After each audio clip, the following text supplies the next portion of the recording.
Good evening and thank you for joining us this Saturday on yet another edition of the program Capital Market. I'm Temple Ashaju. On Tuesday, May the 15th, the Nigerian Senate passed a bill for the repeal and reenactment of the Companies and Allied Matters Act, popularly known as CAMA. Now, the bill was part of a slew of recommendations at a National Assembly Business Environment Roundtable in 2016, where analysts called for the review of obsolete laws and the creation of a better business enabling environment in order to realize a sustainable private sector and increase development and investment in Nigeria. The CAMA seeks to improve the ease of doing business by removing regulatory bottlenecks and fast-tracking business registration procedures. It also provides and proves that technology is a critical enabler of business growth as it promotes the use of ICT in ensuring smoother registrations. CAMA has direct relationship with the Nigerian capital market as it concerns public entities quoted on the Nigerian Stock Exchange, as well as the unlisted firms markets of the NASD OTC Securities Exchange, and of course, lots of other private companies in the country. Tonight on the program, we'll weigh into the repealed and reenacted bill with a business lawyer. Our guest is a senior advocate of Nigeria and a senior partner with Alliance Law Firm, Barrister Uche Val Obi. Together, we'll examine the renewed CAMA passed by the Senate during the week. But hold on, let's review the market behavior for the just ended trading week. And we'll take off with the unlisted securities markets, which is the NASD OTC, where the USI came in at 675.43, shedding 148% to a market capitalization of 457.08 billion naira. And we move on to the equity market, where the bears remained dominant on the domestic bourse as the all-share index fell for the third consecutive week, shedding 1.34% week on week to 40,472.45 points. This represents the highest weekly loss since mid-March 2018. And the negative returns were posted across most sectoral indices, including banking, oil and gas, industrial goods, and insurance sectors, mirroring the broad sell-offs during the week. Let's move to the FMDQ OTC Securities Exchange, where you have the monthly report for the turnover transactions at that side of the market. Transaction turnover in the fixed income and currency markets of the FMDQ OTC Securities Exchange amounted to 14.94 trillion naira in the month of April. The market decreased by 4.59 to 0.72 trillion naira from the value recorded in March, translating, however, to a 69.81% increase year on year.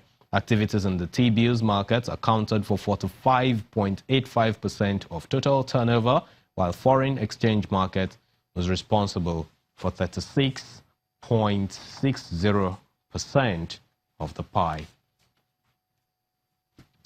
So let's get down to business now. On Thursday, when the Upper Parliament passed the repealed and reenacted Companies and Allied Matters Act, the Senate President Bukola Saraki described the passage, saying the CAMA is by far the biggest and one of the most far-reaching legislations ever passed in any legislature in our country. Let's engage our guest, Mr. Uche Val Obi, who is a senior advocate of Nigeria and, of course, senior managing partner at Alliance Law Firm. Thank you very much for honoring our invitations, and we really appreciate your presence here today. Thank you very much. Good evening, viewers. Yes, sir. So what's your first impression of the renewed CAMA? 28 years, that's 1990 when it was first put together, and now we have it been repealed and reenacted by the National Assembly. Well, it was an old law, a law that had been in place since 1990. Definitely would not meet the exigencies of modern-day commerce. And therefore, it was therefore absolutely timely that the government took up the initiative to have the bill introduced. So, and then what this bill has done is to look at what we had in the existing 1990 CAMA, compare this with what is obtainable in more advanced economies, and what should be the trend, especially the incursion of technology in the way we do business. So they have taken all those into consideration and therefore came up with this particular bill where they looked at quite a number of things and also brought in some salient features that are quite new and novel, and they are all helping to improve the state of things. What for you are some of these key features that are so significant enough for investors to celebrate actually the renewed CAMA? Well, the first of them is the introducing the one-man or one-member company. Before, you need minimum of 2 people to form a company. And but right now, one person can actually register a company, own all the shares in the company, but at the same time also enjoys the separate legal entity status of a limited liability company. For small companies, this is quite possible now, and it is quite revolutionary. And the second is the introduction of the limited liability partnership. Now, limited liability partnership is a hybrid of partnership and limited liability company.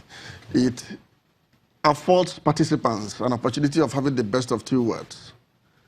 It enjoys the partnership status in terms of the low tax regime and the flexibility associated with it, and at the same time also allows someone to do his business without